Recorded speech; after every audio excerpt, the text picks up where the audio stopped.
Amém? Vamos lá então, você está pronto para receber a palavra de Deus?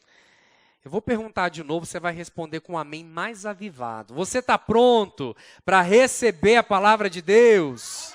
Aleluia! Você está vivo aí, dá um glória! Amém! Vamos lá, gente. Vamos botar fogo nesse lugar. Tem fogo aí. Tem que ser crente avivado, pentecostal, em nome de Jesus.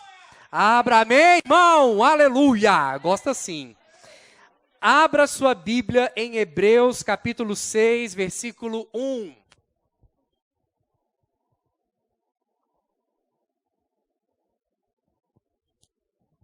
Hebreus, capítulo 6, versículo 1. Se você encontrou, você pode dar um glória a Deus. Amém. Hebreus, capítulo 6, versículo 1 diz assim: Por isso, pondo de parte os princípios elementares da doutrina de Cristo, deixemo-nos levar para o que é perfeito, não lançando de novo a base do arrependimento de obras mortas e da fé em Deus. O ensino de batismos e da imposição de mãos, da ressurreição dos mortos e do juízo eterno. Irmãos, nos últimos domingos, nós estávamos falando a respeito de um tema específico chamado doutrinas básicas. O que são as doutrinas básicas? São os ensinamentos que Jesus deixou para a sua igreja. O básico que deve ser abordado, transmitido, ensinado, falado, diversas formas e diversas maneiras para a igreja. Numa igreja que tem como Jesus Senhor e Salvador da sua vida, é necessário que a igreja ela saiba defender a sua fé, ela saiba posicionar a sua fé, ela saiba explicar a sua fé. E para isso acontecer, é necessário você ter um ensinamento, você ter um fundamento, você ter uma base. E essas bases são as doutrinas da igreja de Cristo, as doutrinas que Jesus deixou para o seu corpo. Quais são essas doutrinas? São as 6, é o que nós lemos aí. Arrependimento de obras mortas, a primeira. Depois, fé em Deus, ensino de batismos, imposição de mãos, ressurreição dos mortos e juízo eterno. Todos nós que somos crentes em Cristo Jesus, nós devemos saber sobre a base do arrependimento de obras mortas. O que é isso? Mudança de mentalidade. Arrependimento não é choro, não é remorso. Arrependimento é você mudar a forma que você pensa. Porque quando você muda a sua forma de pensar, você muda a sua forma de falar, você muda o seu comportamento. Então a mudança, o arrependimento, ele vem quando você não quebra aquilo que é velho. É quando você constrói aquilo que é novo. Então, quando você constrói aquilo que é fundamento, que é novo, coloca um novo, o princípio da palavra de Deus para dentro de você, você vai se arrepender. E o arrependimento não é você chorar, o arrependimento é você mudar a forma que você pensa. Arrependimento, metanoia, mudança de mentalidade. Depois vem a respeito da fé em Deus. Fé em Deus é a fé que tem no coração, irmãos. Quantos aqui creem que Cristo cura? Cristo cura. Quantos aqui creem que Cristo prospera? Salva, liberta, transforma. Muitos creem. Mas quando chegar o dia mau, passar pelo estreito, o que vai sair da sua boca? A confissão verdadeira da palavra de Deus que Ele cura ou dúvidas em relação à fé? Porque, irmão, se você de fato crê em Deus, a fé ela tem uma concordância, a fé ela tem uma ação correspondente. Se eu creio que Deus cura, eu vou ter que andar em cura, declarando a minha cura, ainda que o meu corpo sinta alguns sintomas. Mas eu falo que eu sou curado, porque a Bíblia diz que maior é o que habita em mim do que aquele que está no mundo. o testemunho de Deus seja verdadeiro e do homem não. Ou seja, maior é a palavra de Deus atuando na nossa vida do que aquilo que eu vejo. Porque nós andamos pela fé e não por aquilo que nós vemos. Daí, logo em seguida, vem ele falando a respeito do ensino de batismos. O batismo nas águas, o batismo no corpo de Cristo, o batismo do Espírito Santo. Nós temos que saber a respeito disso. Ele fala a respeito da imposição de mãos, uma transferência de unção, de poder, quando ocorre a liberalidade da parte de Deus para um romper de uma nova estação na vida de uma pessoa, seja ministerialmente ou não. O despertar de dons e talentos através da imposição de mãos, como Paulo falou para Timóteo, desperta o dom que há em ti, por meio da imposição de mãos que eu fiz sobre ti, Timóteo. Ele fala a respeito da ressurreição dos mortos, o que foi falado no último domingo. E hoje nós vamos falar a respeito do batismo não, do juízo eterno. Hoje eu vou ler o seu futuro. Literalmente, hoje eu vou ler o seu futuro. Eu vou ler nas cartas? Sim, da Bíblia. Vou ler nas cartas de Paulo o seu futuro, querido. É nas cartas que eu vou provar o seu futuro. Aleluia. Deixa eu te dizer uma coisa. O juízo eterno, ele desperta em nós a consciência de eternidade. A palavra que eu vou trazer aqui hoje, a palavra que o Senhor vai ministrar ao seu coração hoje, é uma palavra que ela não pode trazer peso, julgo, dor ou condenação para a sua vida. Sabe por quê, irmãos? Porque se você escuta uma palavra de Deus e você sai, quando você termina de ouvir, você sai com um sentimento de dor, de fracasso, de derrota, ponha isso no crivo e vê se é Deus falando verdadeiramente com você. Porque para poder lançar dor, fracasso e derrota, já tem o diabo, não precisa de Deus não, o diabo já faz isso. Amém? Quando você escuta a palavra de Deus, vai ser uma palavra que vai te confrontar, mas ela vai te botar num nível acima, ela não vai te jogar para baixo. Pode ser uma palavra que são duras verdades, mas eu vou te dizer uma coisa, são verdades que libertam. Não são verdades que oprimem. Então você toma cuidado com o tipo de palavra que você escuta. Já falei isso diversas vezes aqui na igreja. No YouTube você escuta a palavra que você quer, mas na igreja você ouve a palavra que você precisa. Certo? Então, irmãos, quando nós vamos falar a respeito do julgamento, do juízo eterno, essa palavra ela vai despertar em nós. Eu espero que você saia daqui com essa consciência de um despertar da eternidade. Porque uma vez que nós somos um com o Senhor, nós somos seres espirituais com o Senhor. Nós deixamos de ser seres naturais, carnais, e nos tornamos um só com o Senhor, seres espirituais. Se nós somos seres espirituais, nós somos feitos à imagem e semelhança de Deus. E Deus era um ser espiritual eterno, logo, nós também somos eternos. Porque conforme nós cantamos aqui, o que era impeditivo na vida do ser humano, Jesus venceu. Qual que foi a última barreira que Jesus venceu? A morte. A morte, Jesus venceu a morte, Ele ressuscitou, Ele está vivo e hoje nós vamos celebrar isso por meio da ceia. Hoje é o memorial, em sua empolgação, o seu amém me constrange. Hoje é o nosso memorial da ceia. Hoje nós vamos celebrar isso porque a última coisa que Jesus venceu foi a morte.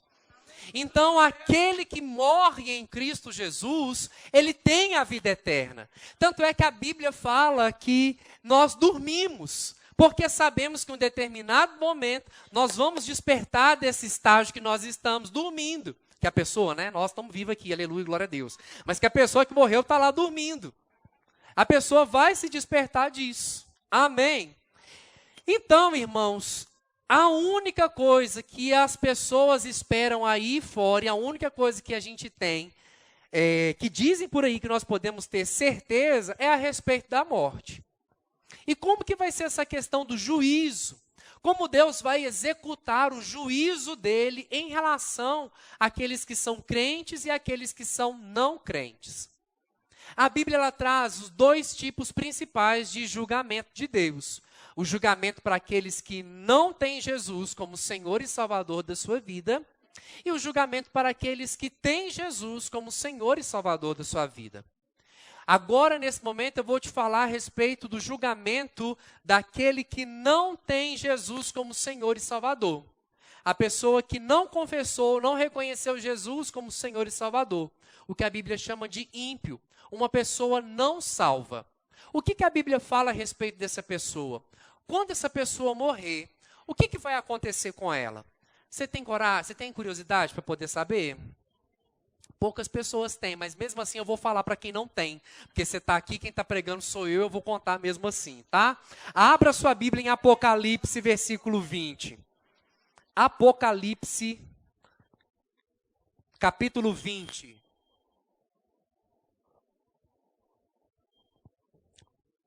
Livro de Apocalipse, capítulo 20, versículo 11. Nós vamos ler a respeito do juízo de Deus, Deus executando o juízo para aquelas pessoas que não fizeram de Jesus Senhor e Salvador da sua vida. Você chegou aí em Apocalipse, capítulo 20, versículo 11, dá um glória a Deus.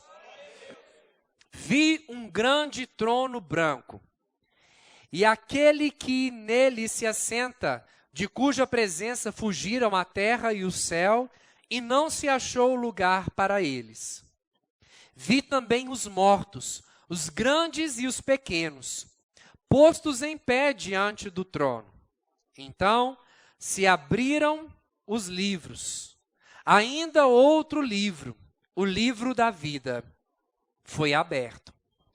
E os mortos foram julgados, segundo as suas obras, conforme o que se achava escrito nos livros. Deu o mar os mortos que nele estavam. A morte e o além entregaram os mortos que neles havia. E foram julgados, um por um, segundo as suas obras.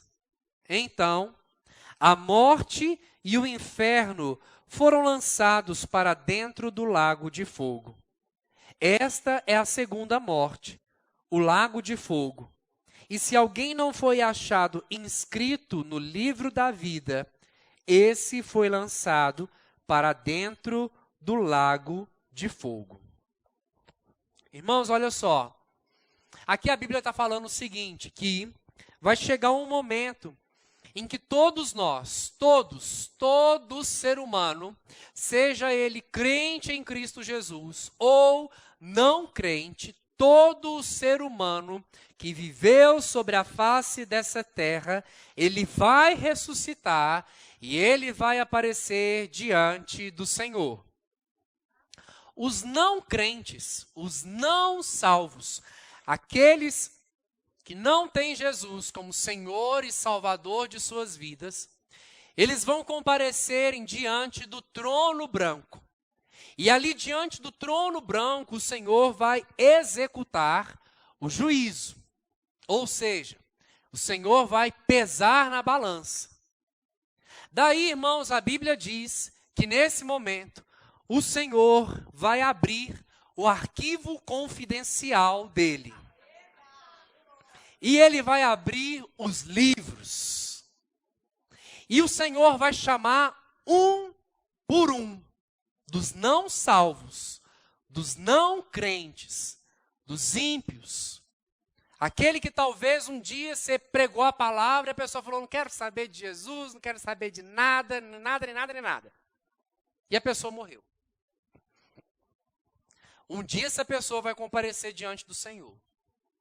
E aí ele vai chamar, fulano, venha, e vai abrir os livros. E aí o Senhor vai ver as obras de fulano. E ali vai ter obras boas e obras ruins. Mas só que a Bíblia diz que tem um outro livro, o livro da vida. E aí vai ser aberto também o livro da vida. Então Deus vai abrir os livros de um por um, onde será contabilizado as obras de cada um. E o Senhor vai ver as obras de cada um. Obras boas e obras ruins. Mas o Senhor vai olhar também se o nome dessa pessoa está no livro da vida. Está no livro da vida? Então entra. Mas não está no livro da vida? Então sai. Hoje, quando uma pessoa que não tem Jesus como Senhor e Salvador, na nova aliança, ela morre, irmãos, ela vai para o inferno. Porque a salvação não é pelas obras. A salvação é pela fé, por causa da graça do Senhor. É pela graça de Deus, né? Salvação é pela graça por meio da fé. É de graça. A salvação não é pelas obras. Eu vou fazer muito, eu vou executar muita coisa boa e por isso eu serei salvo. Não, não é assim que funciona. A pessoa ela é salva do inferno quando ela reconhece que Jesus é o Filho de Deus. Aí ela é salva. Ela confessa isso publicamente. Eu tive que confessar isso publicamente em um culto. Quando o líder da igreja falou, quem quer aceitar Jesus, se converter, sair do inferno e entrar no reino de Deus. Eu tive que confessar, fazendo uma oração, repetindo uma oração, declarando que Jesus é o Senhor e Salvador da minha vida. E eu creio que você também fez isso. Amém? Se você não fez ainda, daqui a pouco eu vou te dar a oportunidade. Segura aí. Quando eu falar, você vem. Daí, irmãos, o que acontece? Essa pessoa que não é crente, morreu e foi para o inferno. Mas aí vai chegar o momento da prestação de contas. E nós vimos aqui que um por um vai ser julgado. E quem não está escrito no livro da vida vai ser lançado dentro do lago de fogo. Ou seja, a morte e o inferno, ambos serão lançados dentro de um lago de fogo. Certo? Hoje, na nova aliança, um crente que morre crendo em Jesus é salvo. Está lá com a vida mais ou menos. Mas creu morrendo no Senhor. Essa pessoa vai para o céu ou vai para o inferno? Para o céu. Porque morreu crendo no Senhor. Então, se você morrer, agora não morre não, porque está tendo culto, né? Aí, tipo, se depois que acabar e tudo mais, você morreu ou eu morri, tá tudo bem, querido. Tá tudo certo. Por quê? Porque é incomparavelmente melhor estar com Cristo. Estou pregando o discurso do suicídio? Não. Não estou. Mas Paulo fala que o morrer para a gente é lucro. Por quê? Porque nós vamos para casa, literalmente. Nós vamos estar diante do Pai face a face. Gente, você já pensou ver Jesus da mesma forma que você está me vendo? Da mesma forma que eu te vejo? Algo que nós estamos aqui adorando, declarando, falando, gritando, Jesus, Jesus. Aí você morre e vê Jesus verdadeiramente. Irmãos, do ponto de vista bíblico, na vida do crente não tem prejuízo. Porque se está enfermo, tem cura. Se está pobre, tem provisão. Se está opresso, tem libertação.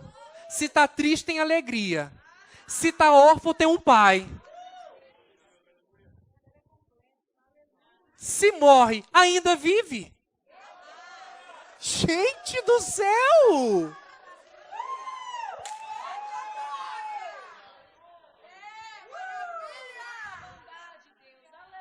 Isso é muito bom, não é? Isso é muito bom. Você vai trabalhar Aí você pensa, não é o meu trabalho que me sustenta? Quem te sustenta? Se a sua provisão é pelo trabalho, vai passando pela prova, dando glória a Deus, glória a Deus, glória a Deus. Mas se a sua provisão for o Senhor, irmãos, é impossível você viver uma vida cristã sem Cristo. É impossível. É impossível você viver uma vida cristã buscando o Senhor só quando você precisa. É relacionamento. Por isso que na vida do crente, irmãos, não há prejuízo. Porque se até morrer, vai ficar vivo. Então, existem essas duas diferenças. Uma pessoa que não tem Jesus como Senhor e Salvador de sua vida, independente de como ela morreu, da forma que ela morreu, quando ela morreu, que século, que época, que era, um dia essa pessoa vai aparecer diante do Senhor. Aqui a Bíblia diz que o mar vai entregar os seus mortos. Aquele povo todo que morreu lá no Titanic, que não tinha Jesus, vai aparecer. Uma tabela periódica? Não. Achei que fosse. Achei que era o Senhor tentando me comunicar algo por meio dos oráculos de Deus. Falei, Senhor. Esse povo todo vai aparecer diante do Senhor. Não importa como essa pessoa morreu. Não importa se ela foi cremada, se jogou a cinza dela no oceano ou no rio Arrudas. Mas essa pessoa ela vai aparecer diante do Senhor. E ela vai prestar conta. E se o nome dela não tiver escrito lá, foi para o lugar quentinho. Misericórdia. Você está rindo porque você sabe. Eu tô lendo o seu futuro nessa noite. Você está rindo porque você sabe para onde você vai. Daqui a pouco você vai chorar, você vai ver.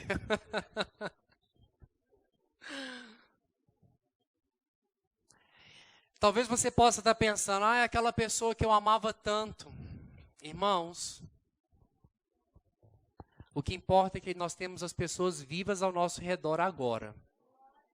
A gente não pode fazer nada. A gente não pode mudar nada, infelizmente. Mas tem alguém vivo que você conhece que não tem Jesus como Senhor e Salvador. E a nossa função é pregar a palavra para essa pessoa. É converter a pessoa? É convencer a pessoa? É falar, deixa eu te dizer uma coisa. Existe uma mesa preparada para você. Existe uma dignidade preparada para você. Você pode deixar de ser escravo do mundo e de Satanás e se tornar filho de Deus. Deus tem um bom plano para a sua vida. Amém? Então, essas pessoas, irmãos, são os incrédulos, os não salvos. E eles vão comparecer diante do trono branco. E ali no trono branco, as suas obras serão julgadas por meio dos livros. Daí então vai ter o julgamento dos crentes. Diga assim, está falando comigo. Agora está falando sobre nós. Agora eu vou ler o seu futuro. Abra sua Bíblia em Romanos, capítulo 14.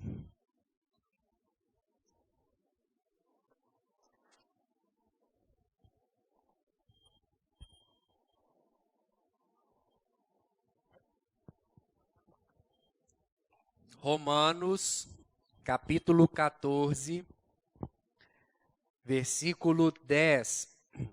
Se você encontrou, você pode dar um glória a Deus. Tu, porém, por que julgas teu irmão? E tu, por que desprezas o teu? pois todos compareceremos perante o tribunal de Deus.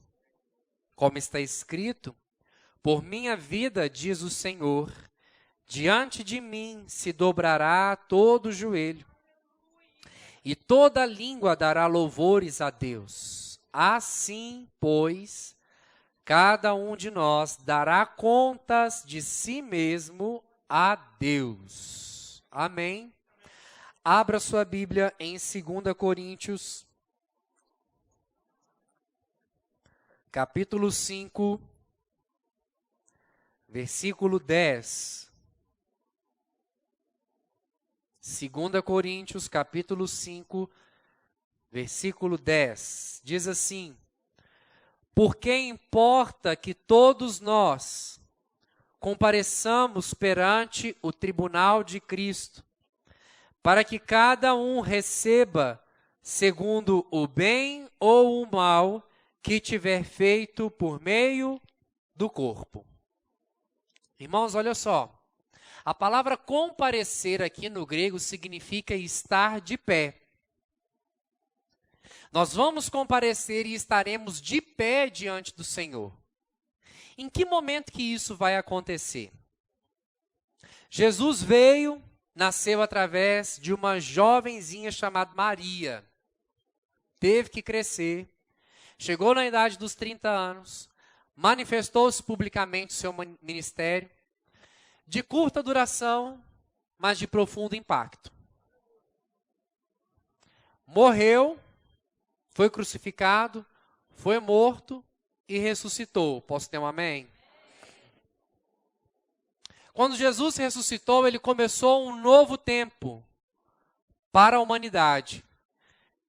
E é o tempo que nós estamos vivendo hoje, que é o tempo da igreja, o tempo da graça, o tempo da liberalidade, das bênçãos, da cura, da provisão, da libertação, da salvação. Os pecados de Adão e Eva, até Cristo Jesus, e os pecados de todos aqueles que vieram depois de Cristo, seja antes ou depois de Cristo, os pecados de todo ser humano, todos, recaíram em Cristo Jesus.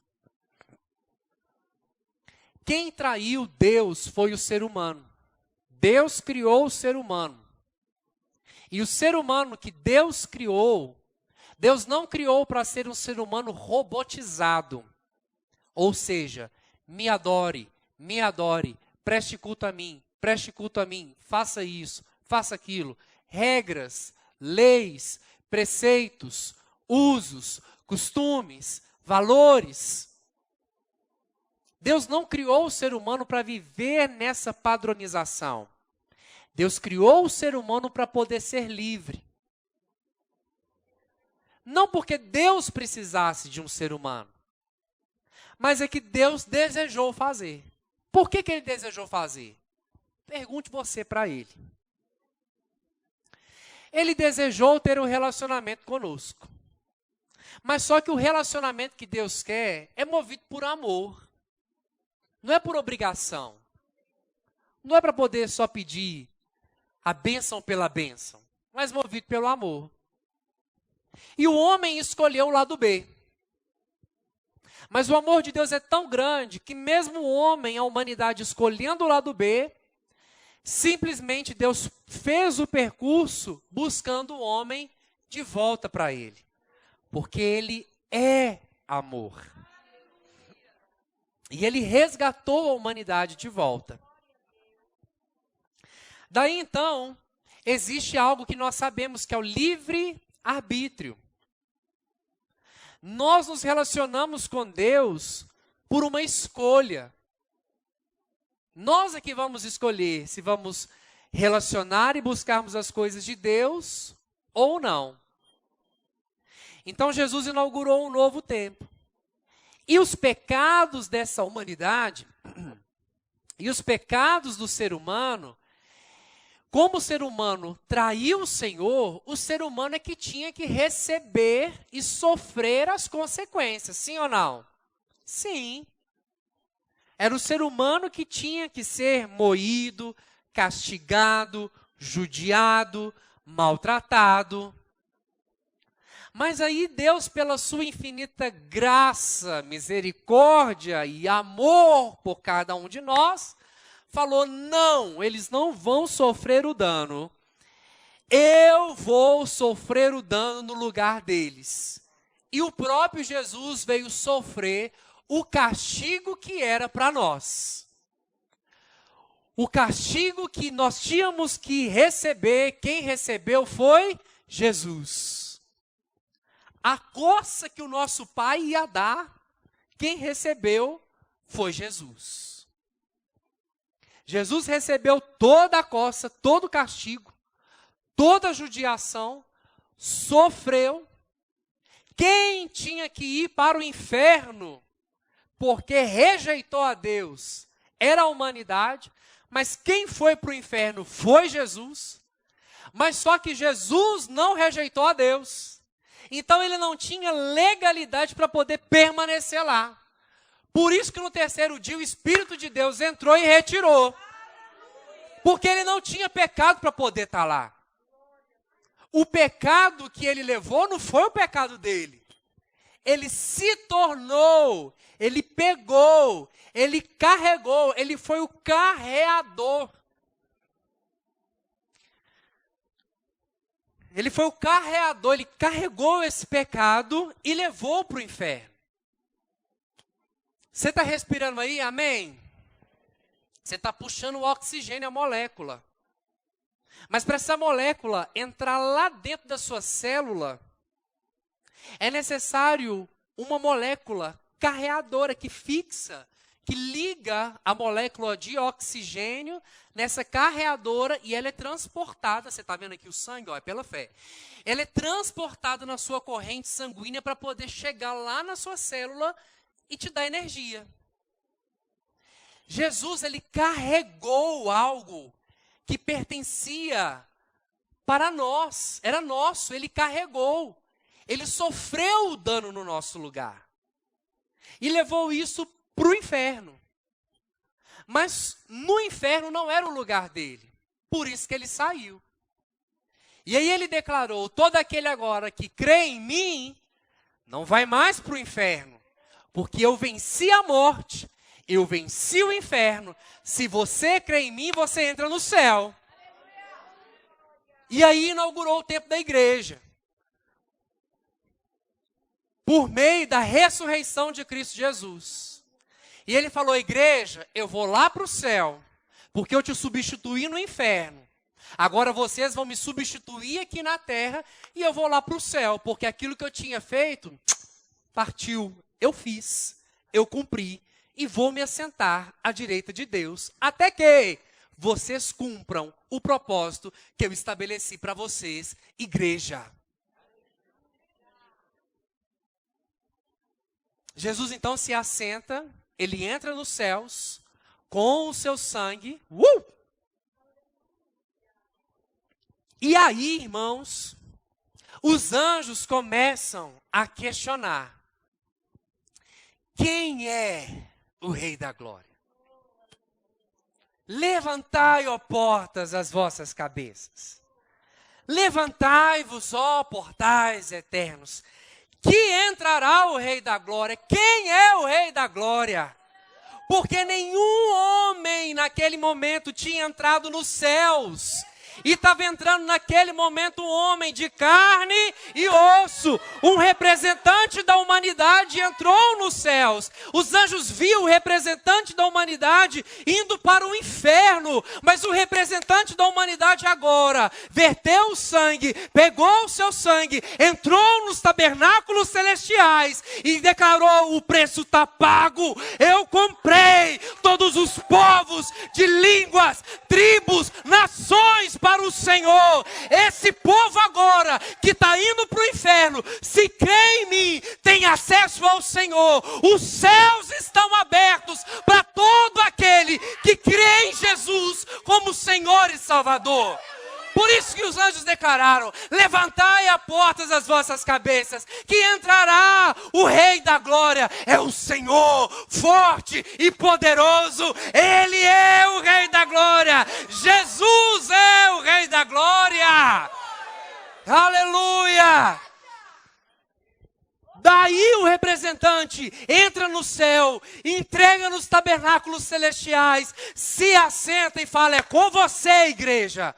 Eu dei o meu poder dentro de vocês. Vocês têm o Espírito Santo dentro de vocês. Vocês têm o reino habitando dentro de vocês. Vocês têm o poder. Toda a autoridade me foi dada no céu, na terra, debaixo da terra. E eu entrego para você, igreja. E aí, irmãos, nós estamos vivendo esse tempo. E existe uma promessas da parte do Senhor que diz que Jesus vai arrebatar a sua igreja. Deixa eu beber uma água. Estou empolgado, o culto vai até 10h30, relaxa aí. Jesus, ele veio na sua primeira vinda cumprindo o ministério, sim ou não? Cumpriu o seu ministério. Primeira vinda de Jesus pisando nesta terra, cumprindo o seu ministério. Arrebatamento não é a segunda vinda. Arrebatamento não é a segunda vinda. Porque no arrebatamento, Jesus vai aparecer nas nuvens. E a igreja, diga eu.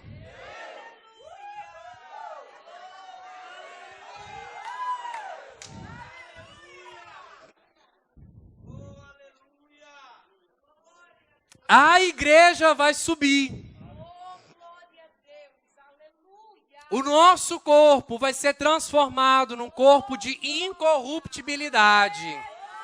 Aleluia. Vou parar de ir na academia. Já parei um pouquinho, mas né? Parar de fazer dieta, né? Esse corpinho aí que a gente não. Algumas pessoas entope de Coca-Cola. Açúcar. Tô brincando, amor, não quero te expor. Açúcar.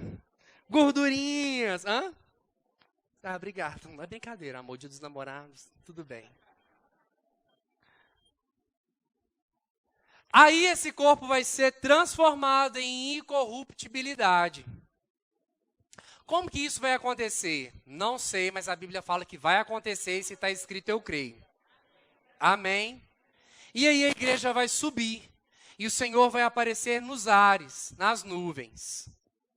Quando a igreja for retirada da face da terra, vai acontecer algo que está escrito em Mateus capítulo 24, que são os sinais da grande tribulação. Nesse momento é que vai aparecer a manifestação do anticristo e coisas afins. E nesse período, irmãos, as coisas aqui embaixo vai começar a passar pelo estreito.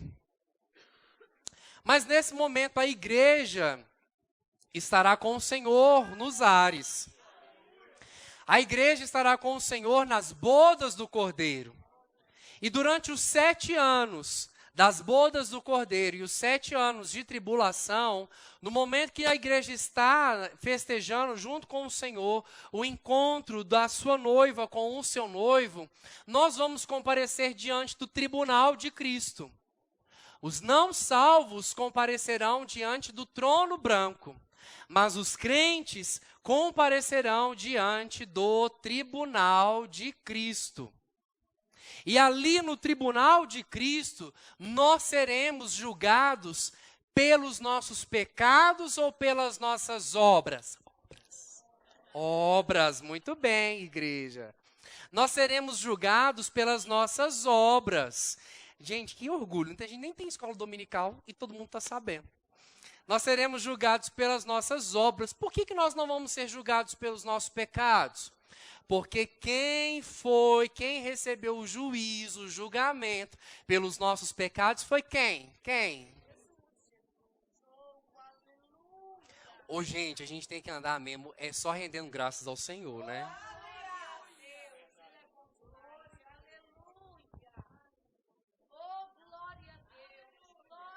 A gente tem que... Nem sei o que a gente tem que fazer. Não tem que fazer nada, né? Porque o pouco que a gente faz, né, por aquilo que a gente faz, é por aquilo que ele fez. Então nós vamos comparecer diante do tribunal de Cristo e nós vamos ser julgados pelas nossas obras. Então aquela história que talvez te contaram, que vai abrir um telão e vai contar a história da sua vida, igual esses programas de televisão, eu acho que é o Luciano Huck, né, que visita o passado da pessoa, constrói a casa, e o artista vai lá, vivencia aquela experiência de voltar na casa, né, e tudo mais. Esse telão, irmãos, para a glória do Senhor, não existirá. Porque se cometermos pecados, confessamos os nossos pecados, arrependemos dos nossos pecados, pedimos perdão da prática do pecado. Esse pecado ele foi coberto pelo sangue de Jesus. Se ele foi coberto pelo sangue de Jesus Cristo, no dia da festa, você acha que Jesus vai sacar o pecado e jogar na sua cara? Não. Você acha que Deus, ele é capaz, se a própria Bíblia fala que Deus não se lembra mais dos nossos pecados, que ele mesmo perdoou e que lançou no mar do esquecimento, você acha que ele vai jogar isso na sua cara? Irmãos, quem é o acusador, quem joga o passado na cara, quem joga os erros, quem joga os defeitos, é Satanás para poder nos desviar do foco e do propósito. Aí você vira para Satanás e fala, Satanás, eu estou em uma festa para poder ir, estou me preparando. Você vai para o seu lago de fogo lá e fica quieto em nome de Jesus. Porque uma festa maravilhosa me aguarda e eu estou aqui me preparando para poder encontrar com o dono da festa. Quem é o acusador, quem fica lembrando do passado é Satanás. Então quando Satanás vem lembrar do passado, você avisa ele do futuro glorioso que te espera. Em nome de Jesus. E nós vamos comparecer diante do tribunal de Cristo nesse período de 7 anos. Por que vai ser nesse período de 7 anos? Porque quando acabar o período de 7 anos, Jesus vai voltar montado no seu cavalo branco. Eu estarei à direita dele e você, não sei, procure seu lugar no seu cavalo. Eu estarei à direita dele, ele vai voltar no seu cavalo, escrito na sua coxa, Rei dos Reis, Senhor dos Senhores. O mundo inteiro vai estar voltado para Israel naquele momento. O mundo inteiro vai estar focado para aquilo. Ele está vindo dos ares com a sua igreja, e aí ele vai destruir todo o inimigo com o sopro da sua boca. Pronto, acabou, finalizou. Começou um novo tempo sobre essa terra, o reino milenar, 1000 anos. 1000 anos Jesus reinando sobre essa terra, e nós reinando juntamente com ele. É aí, irmãos, que entra algo que às vezes nós questionamos ao Senhor. Veja bem, Deus é bom, mas Deus não é bobo. Deus é bom, mas Deus não é bobo. Deus é bom, mas ele não é o bom velhinho do dia 25 de dezembro. Deus é justo, irmãos. E o fato dele ser justo não significa que ele é mau. Amém? Sabe por quê, irmãos? Porque você está aqui vivendo uma vida, se esforçando, subjugando o seu corpo, tentando viver a sua vida no Espírito, se enchendo da palavra de Deus, buscando da parte do Espírito Santo, desenvolvendo a sua salvação. E aí tem alguém que conhece Jesus no leito de morte, confessa Jesus como Senhor e Salvador de sua vida, morre, vai ser salvo? Vai ser salvo. Mas será que ele vai receber o mesmo galardão que eu e você recebemos? Não. Porque diante do tribunal de Cristo serão provadas as nossas obras. Obras essas que nós vamos realizar e estamos realizando depois que nós aceitamos Jesus como Senhor e Salvador das nossas vidas. Então não pense você, e eu não posso pensar também que, Tô no céu, tô salvo, tá ótimo. Não. Porque se você pensa dessa forma, você está menosprezando, diminuindo, rebaixando aquilo que Jesus fez por nós. E isso nada mais isso é nada mais, nada menos que egoísmo. Egoísmo de não pregar a palavra para as outras pessoas. Porque as pessoas pensam, eu sou salvo, estou salvo, então tá bom, estou no céu, tá ótimo, tranquilo. Não é bem assim, irmãos. Nós vamos prestar contas ao nosso Rei, daquilo que nós estamos fazendo, como que está a nossa vida cristã? Como que está a nossa conduta?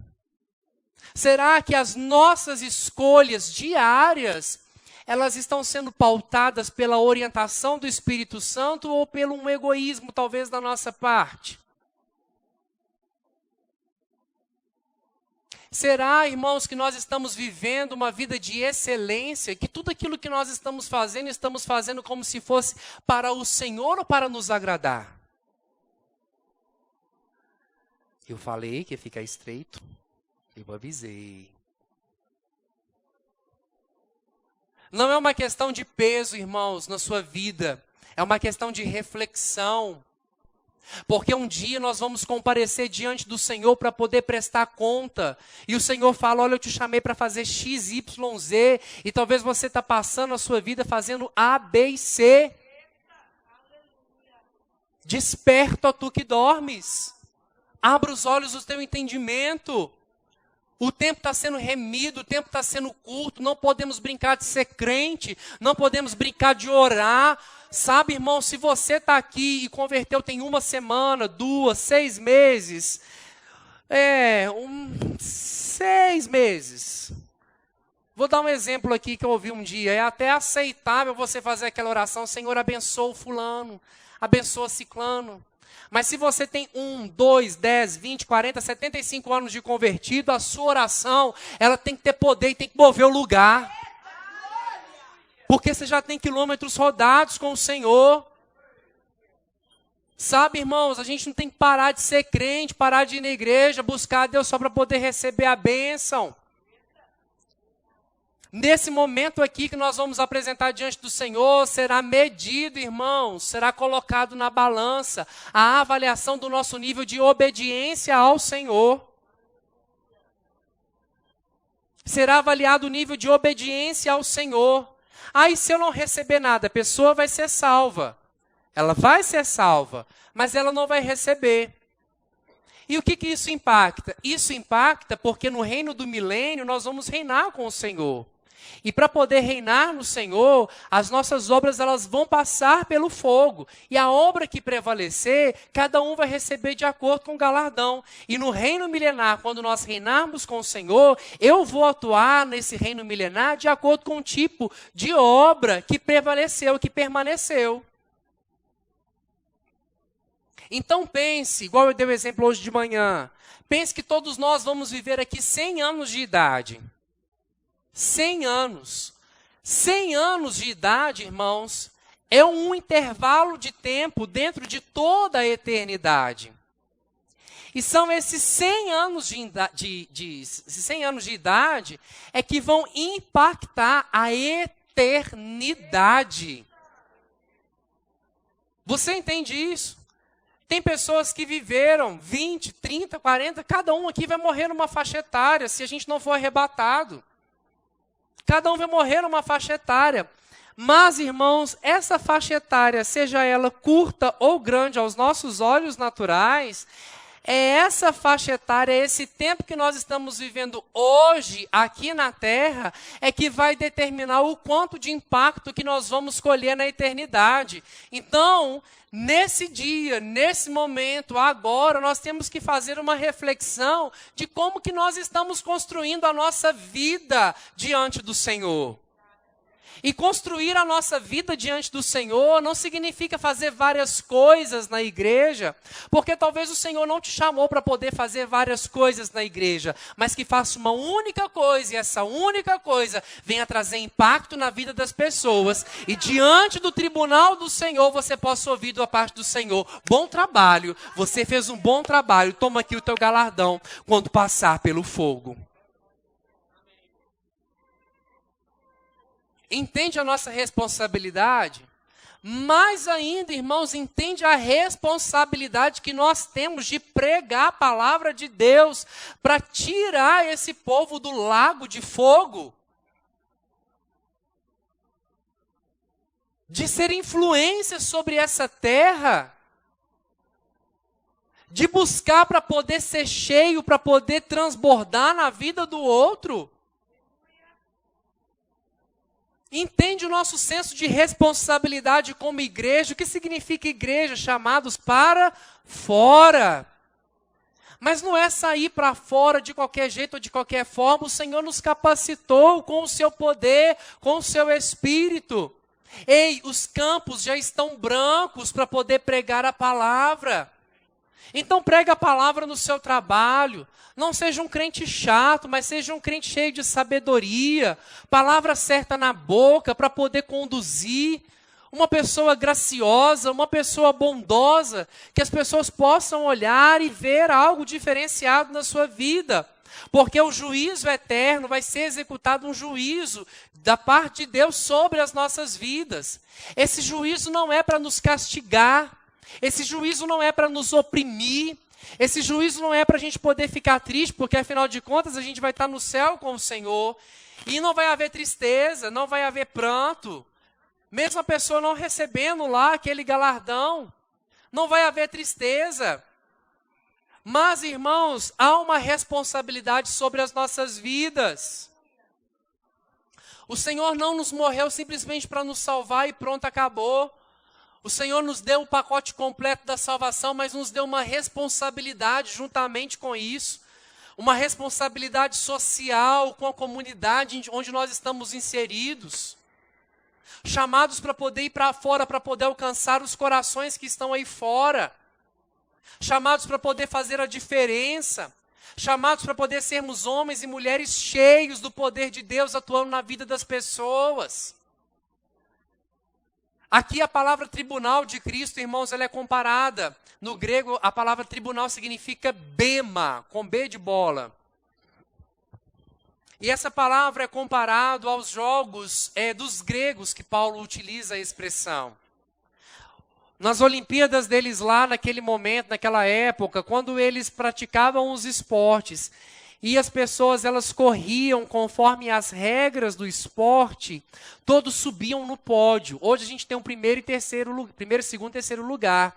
Mas aqueles que praticavam os esportes conforme as regras, eles subiam no pódio para poder receber a sua coroa, para poder receber a sua premiação. É nesse momento que nós vamos receber o nosso galardão, receber a nossa coroa, quando as nossas obras serem provadas diante do Senhor. E quais são as nossas obras? Abra sua Bíblia em 1 Coríntios, capítulo 3, versículo 10. 1 Coríntios, capítulo 3,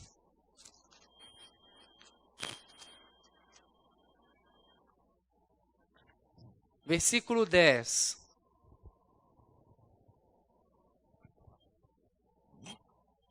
Segundo a graça que me foi dada, lancei o fundamento como prudente construtor, e outro edifica sobre ele.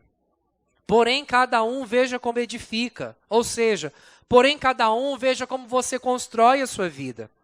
Porque ninguém pode lançar outro fundamento além do que foi posto, o qual é Jesus Cristo. Contudo, se o que alguém edifica sobre o fundamento é ouro, prata, pedras preciosas, madeira, feno, palha, manifesta se tornará a obra de cada um. Pois esse dia do tribunal de Cristo, a demonstrará, porque está sendo revelada pelo fogo. E qual seja a obra de cada um com o próprio fogo provará. Se permanecer a obra de alguém que sobre o fundamento edificou, esse receberá galardão. E se a obra de alguém se queimar, sofrerá ele o dano, mas mesmo assim será salvo, todavia, como através do fogo. Não sabe. Aí ele fala a respeito do nosso corpo, ser santuário do Espírito Santo. O que ele está dizendo aqui? O fundamento é Cristo Jesus. Nós temos que edificar a nossa vida em cima do fundamento, Cristo Jesus. E como que nós estamos construindo a nossa vida? Nós estamos construindo a nossa vida com as nossas obras. As nossas obras são obras de ouro, de prata, de pedras preciosas, de madeira, de feno ou de palha. Quando chegarmos diante do Senhor, irá passar um fogo sobre essas obras. E a obra que permanecer, que não se queimar no fogo, a partir dessa obra é que cada um irá receber o galardão. E baseado nesse galardão é que cada um vai ter a sua área de atuação no milênio com o Senhor. Isso é o juízo eterno. O juízo eterno não é aquilo que talvez pintaram na sua mente, que Deus está soberano no trono, com um raio na mão, tipo um Zeus, para poder mantar na cabeça de cada um, porque fez algo errado. O fato, irmãos de Jesus, eu queria pedir aqui que o diaconato preparasse a ceia, e os irmãos do louvor podem subir, por favor.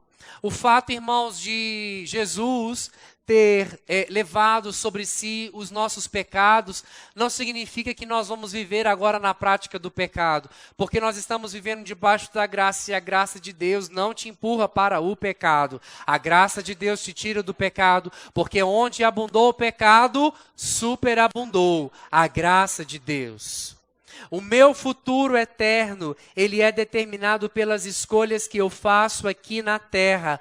A maneira, a escolha como você está conduzindo a sua vida hoje é que vai determinar o seu futuro. E quando eu falo escolhas, são escolhas em todas as áreas, em todos os âmbitos. Eu estou sendo um homem de Deus, eu estou sendo um homem bíblico, eu estou sendo um marido bíblico com a minha esposa. A minha esposa está sendo uma marida. A minha esposa está sendo uma esposa. Misericórdia. A minha esposa está sendo uma esposa. E conforme a Bíblia diz, eu estou sendo um bom filho para os meus pais. Eu, como pai, estou sendo um bom pai para os meus filhos. Eu estou sendo um bom crente dentro da igreja e fora da igreja. Eu estou sendo um bom pastor para as minhas ovelhas. As minhas ovelhas estão sendo boas ovelhas para o pastor. Eu estou sendo um bom empresário lá fora. Eu estou fazendo aquilo que eu estou fazendo é porque Deus quer ou porque eu quero? Porque tenho livre-arbítrio. Eu estou fazendo, eu estou vivendo aquilo que eu quero, conforme eu quero, conforme Deus desejou, de acordo com o seu bom plano. Porque a palavra do Senhor diz que Deus é que tem os planos ao nosso respeito.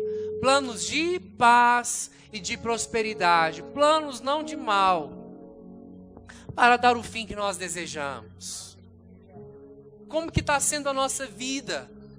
Como você está construindo a sua vida diante do Senhor? Você não sabe quanto tempo você tem, eu não sei quanto tempo eu tenho nessa terra, mas como que nós estamos edificando? Se edificar errado, nós vamos lá, reconhecemos o erro, pedimos perdão, ou estamos lá, deixa para lá, deixa seguir, vida que segue. Nós estamos considerando a presença do Espírito Santo dentro de nós, irmãos. Como que está sendo a nossa vida? Como que está sendo o nosso desenvolvimento espiritual diante do Senhor? Isso tudo será colocado na balança.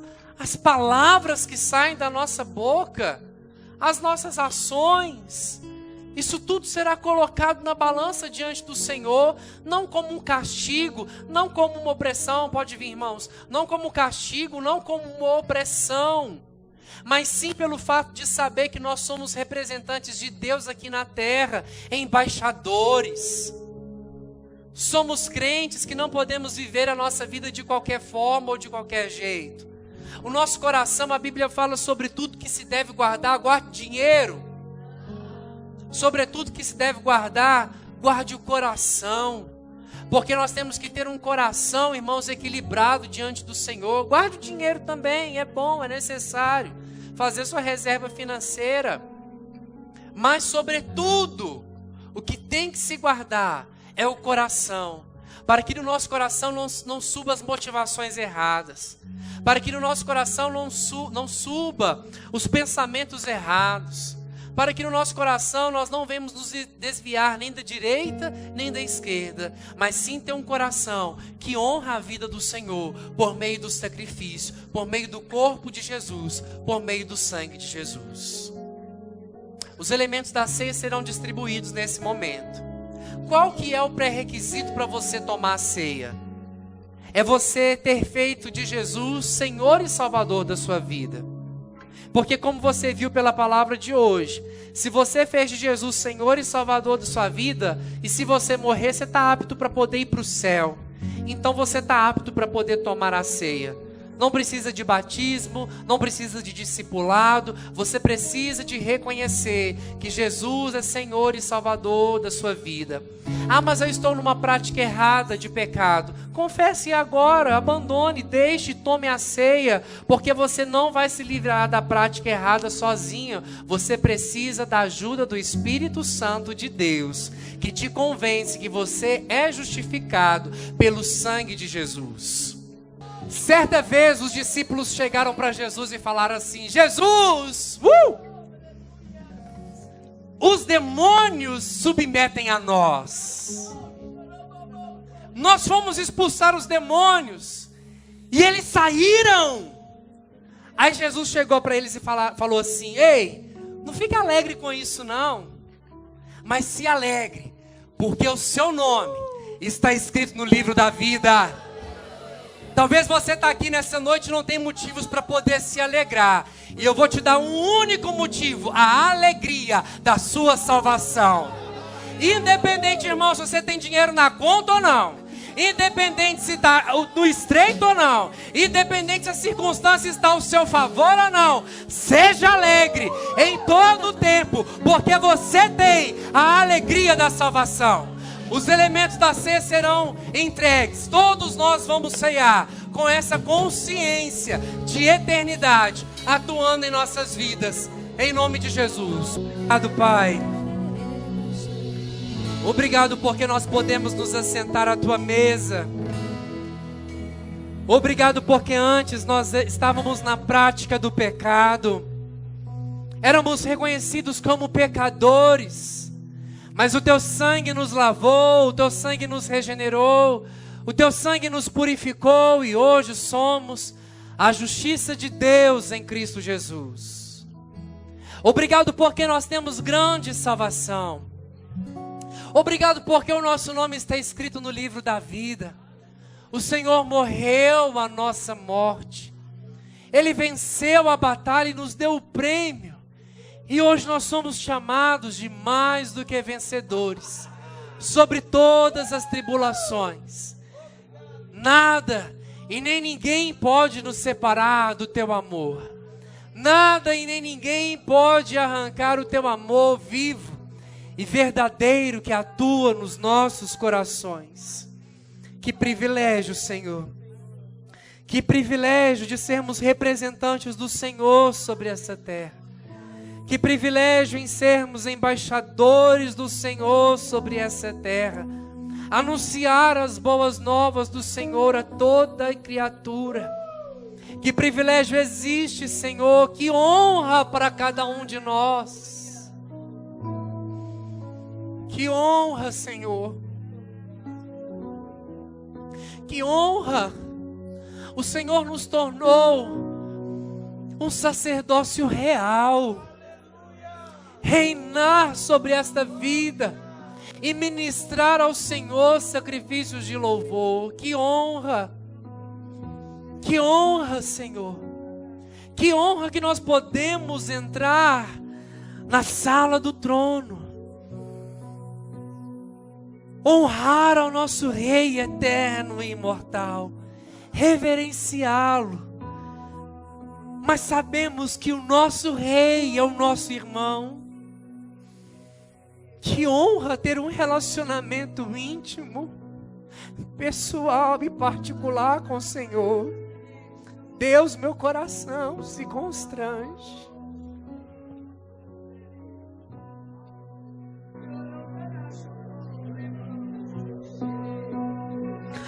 Sabe, irmãos, talvez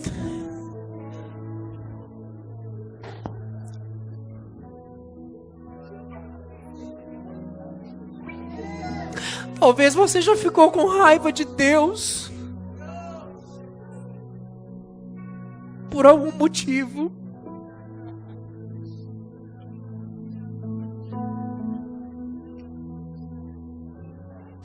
Talvez era algo que você queria tanto e não aconteceu, ou até hoje não aconteceu. Talvez você pensou a respeito do seu chamado, seja ele dentro ou fora da igreja, que seria de uma forma e está sendo de outra. Eu não sei como que está o seu coração nessa noite. Mas se existe alguma resistência em relação ao Senhor, abra o seu coração para Ele. Baixe a sua guarda.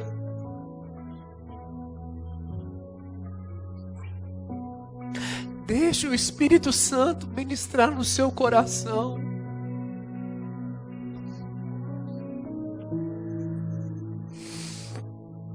Deixe o próprio Deus te usar como Ele quer.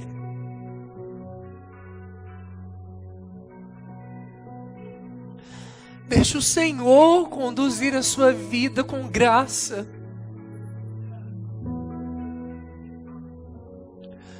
Que o seu coração seja sempre quebrantado diante do Senhor.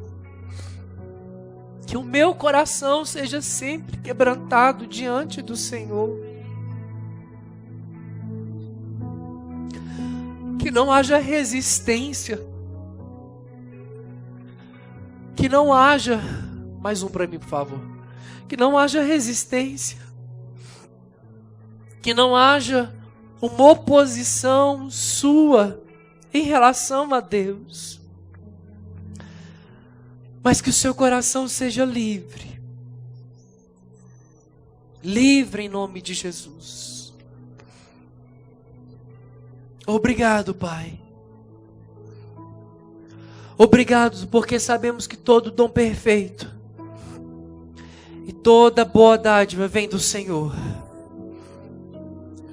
Obrigado, Pai, em nome de Jesus, que o Senhor nos tirou das garras de Satanás e nos deu autoridade sobre ele. Obrigado por esse corpo. Temos parte com o Senhor. Temos uma aliança com o Senhor.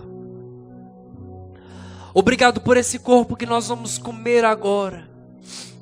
E eu declaro, Pai, em nome de Jesus, que se há alguma enfermidade, a cura vai se manifestar agora. Em nome de Jesus. Comemos do pão. Em nome de Jesus. Sabe, queridos, dias de ceia não é dia de contabilizar pecado. Dia de ceia não é dia de tristeza. Dia de tristeza, dia de ceia é um dia de celebração. Porque você entendeu hoje que os céus nos aguardam. Um novo céu e uma nova terra. Não podemos viver a nossa vida de qualquer forma ou de qualquer jeito. Porque pelo sangue de Cristo, Ele nos libertou. Não se relacione com qualquer pessoa. Porque dependendo do tipo de relacionamento, essa pessoa ela pode te distrair e fazer você perder o foco. Você é livre. Eu sou livre pelo sangue de Cristo. Vamos beber do cálice em nome de Jesus. Aleluia! Você pode dar um brado de vitória, um grito de alegria, de júbilo. Você pode fazer a sua festa, você pode dar um glória a Deus. Estávamos mortos nos nossos delitos e pecados, mas agora nós estamos vivos e vivos para a glória de Deus. Por isso nós vamos celebrar o Senhor com toda intensidade, em nome de Jesus, aleluia!